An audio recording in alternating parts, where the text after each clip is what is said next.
रासायनिक साम्यावस्था अभिक्रिया की वह अवस्था जिसमें अग्र तथा विपरीत दोनों अभिक्रियाओं की दरें बराबर हो जाती हैं, रासायनिक साम्य की अवस्था कहलाती है। या अभिक्रिया की वह अवस्था जिसमें अभिकारकों तथा उत्पादों की सांद्रताएं स्थिर हो जाती हैं तथा समय के साथ परिवर्तित नहीं होती हैं, रासायनिक साम्यावस्था कहलाती है। ठीक है।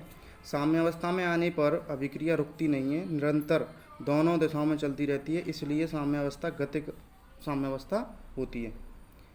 साम्यावस्था के गुण: अभिकारकों तथा उत्पादों की सांद्रताएं स्थिर हो जाती हैं। नंबर 2, अग्र तथा विपरीत अभिक्रियाओं की दरें बराबर हो जाती हैं। नंबर 3, यह अवस्था गतिक होती है। नंबर 4, अभिक्रिया के ताप, दाब तथा सांद्रताओं में परिवर्तित करने से साम्य अवस्था बदल जाती है। उत्प्रेरक की उपस्थिति साम्य की अवस्था को प्रभावित नहीं करती है। ठीक है।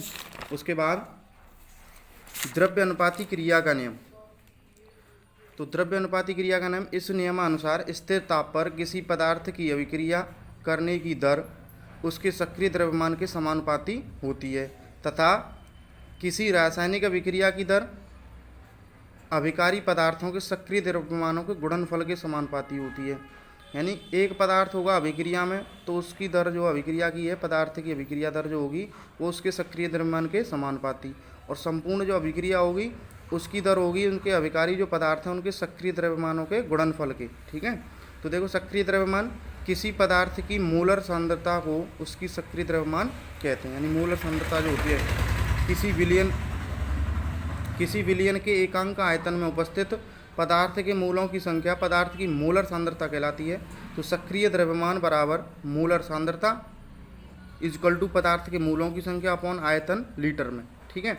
उसके बाद पदार्थ का भार अपॉन अणुभार अपॉन आयतन लीटर में। ये क्या है? मोलों की संख्या निकालने का फॉर्मूला है, पदार्थ का भार अपॉन अणुभार। ठीक है। अब देखें साम्य स्थिरांक। तो किसी अभिक्रिया के साम्य पर द्रव्य अनुपाती क्रिया के नियम का उपयोग द्वारा अभिकारकों तथा उत्पादों की साम्य सांद्रताओं के मध्य संबंध स्थापित होता है। माना स्थिर ताप पर एक उत्क्रमणीय अभिक्रिया है, जैसे कि A+B, उत्क्रमणीय के रिवर्सिबल का चिन्ह लगाएंगे C+D। ठीक है। तो द्रव्य अनुपाती क्रिया के दर से क्या होता है कि अभिक्रिया की जो दर है वो किसकी होती है? अभिकारकों की सक्रिय द्रव्यमान हो या सांद्रता, ठीक है, उनके गुणनफल के। तो सक्रिय द्रव्यमान जैसे मानिए A और B, तो RF यानी कि रेट ऑफ फोरहैंड का मतलब क्या है? फॉरवर्ड, आगे की अग्र अभिक्रिया के लिए। तो RF direct proportional to A into B।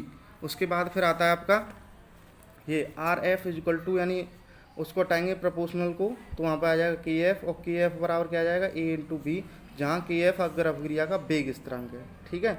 उसके बाद आती है विपरीत अभिक्रिया की दर। तो विपरीत के लिए भी ऐसे आएगा RB, यानी R का मैं backward direct proportional C into D, और RB बराबर KB C इंटू D, जहाँ KB एक विपरीत अभिक्रिया का वेग स्थिरांक है। ठीक है।